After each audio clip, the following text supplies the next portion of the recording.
Hey everybody, for this second post for Psalm 136, I would like to offer a response to Dr. Simkovich's analysis. First of all, I'd like to say when I myself analyzed this psalm, I was able to see those five different pieces or five parts of the psalm with their five pertinent and individual themes.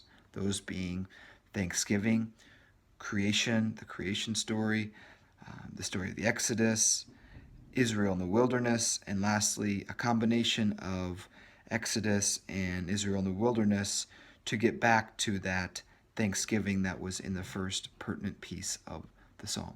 So I saw those five pieces of the psalm. But what I didn't see is each of those five pieces grew in length, respectively.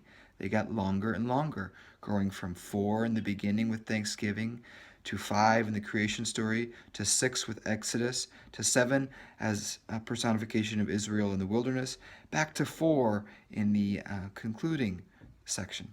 And what I didn't realize is that those verses grow in length to show the power of the one true God, and that one true God can rule over all the other gods and even nature, as we see in this psalm. So without Dr. Simkovich's analysis, I would have missed that. So thank you. Also, I'd like to say I agree with Dr. Simkovich that the tipping point, the most important focal point of this crescendo-like psalm is in verse 22, because there Israel does inherit that heritage. And I'd like to say that verses 23 and 24, we see a change in the personal pronouns used.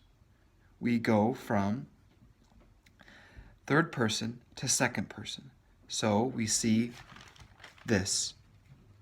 He remembered us. He rescued us. So it's as if what was promised as an inheritance in verse 22 has been actualized in verse 23 and 24. Very good stuff.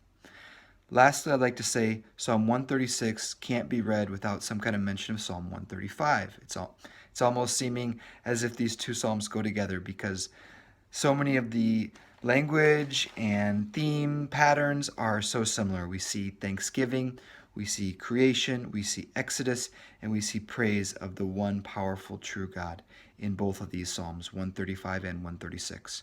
So you need to keep in mind their similarities. Okay, everyone, have a good one. Thank you.